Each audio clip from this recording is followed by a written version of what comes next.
Today's safety topic is fire extinguisher training and is presented by the Safety Center and W.C. Striegel Incorporated.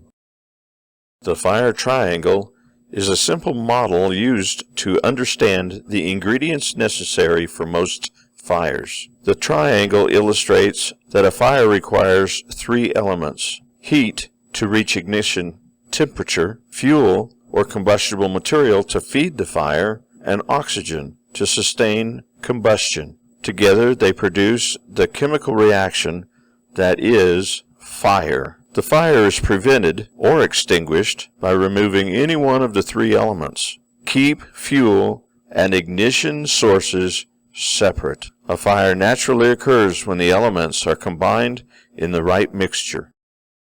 Fires are classified according to the type of fire that's burning. Basically, what type of material is on fire, i.e., paper, grease, electrical equipment? It's very important to understand the four different fires or fuel source classifications. Understanding this will allow you to correctly use the right fire extinguisher. If you were to use the wrong type fire extinguisher on the wrong class of fire, you may not be able to control or even extinguish the fire. Most fire extinguishers will have a picture label telling you which types of fires the extinguisher is designed to fight. For example, a simple water extinguisher might have a label like this, which means it should only be used for Class A fires, such as paper or weeds, dry grass.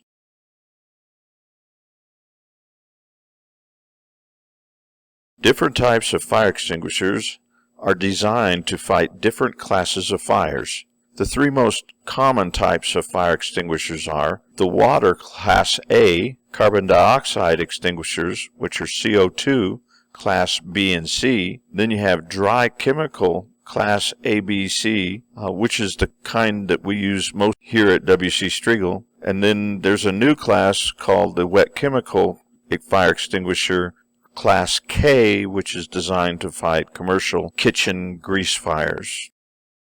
The pressurized water fire extinguisher is a Class A fire extinguisher used on Class A fires only.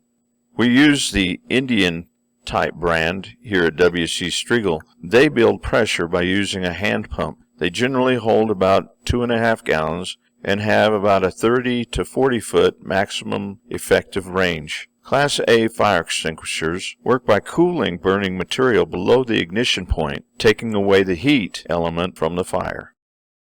The carbon dioxide fire extinguisher, which is also sometimes filled with halon, is used around electrical components. We use them in our computer room upstairs. They have no pressure gauge.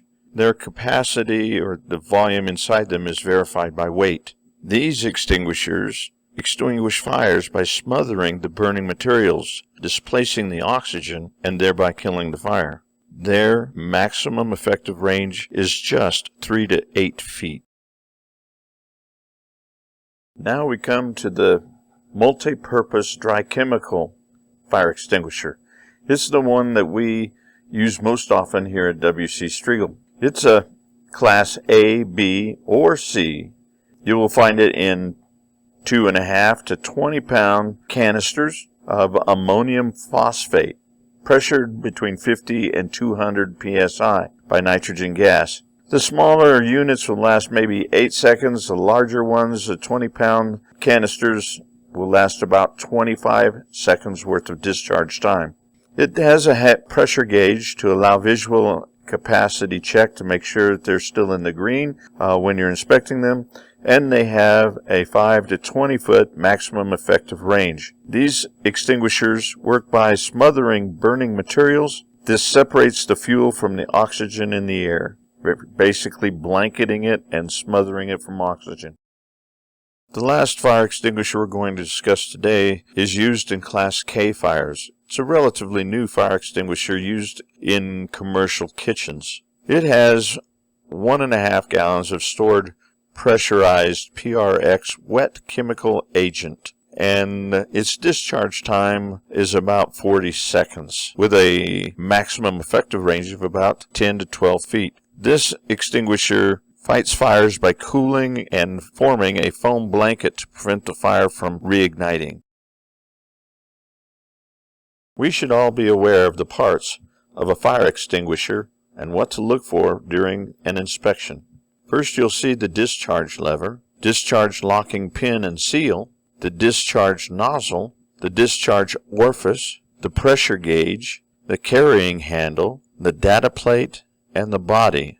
Knowing the location and condition of these parts will be important during an inspection.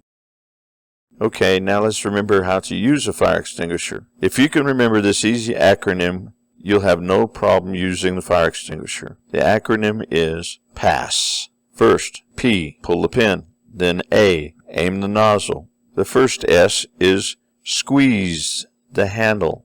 The second S is sweep side to side at the base of the fire. Pass.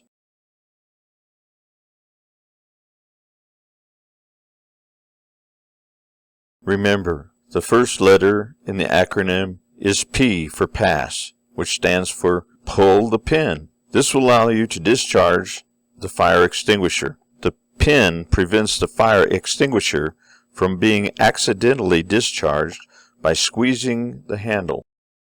Next, we will aim at the base of the fire, preferably about 6 inches below or under the fuel to keep from blowing or scattering the fuel around. However, if you aim at the flames, the extinguishing agent will fly right through without stopping the fire. So aim at the base of the fire. Now, squeeze the top of the handle. Squeezing the handle opens a valve that releases the pressurized extinguishing agent from the fire extinguisher. Then the last S for pass is sweep from side to side until the fire is completely out. Start using the fire extinguisher from a safe distance, 6 to 8 feet away, then slowly move forward if possible. Once the fire is out, keep an eye on the area in case it reignites. Please remember these guidelines for fighting fires. Fires can be very dangerous, and you should always be certain that you will not endanger yourself or others when attempting to put out a fire. For this reason, when a fire is discovered, number 1, assist any person in immediate danger to safety, if it can be accomplished without risk to yourself.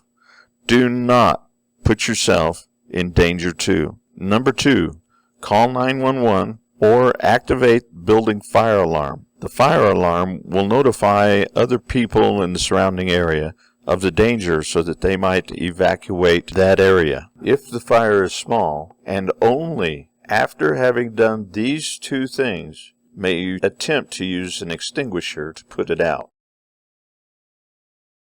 Before deciding to fight the fire, keep these things in mind. Know what's burning. If you don't know what's burning, you won't know what kind of fire extinguisher to use. Even if you have an ABC fire extinguisher, there may be something in the fire that's going to explode or produce toxic fumes.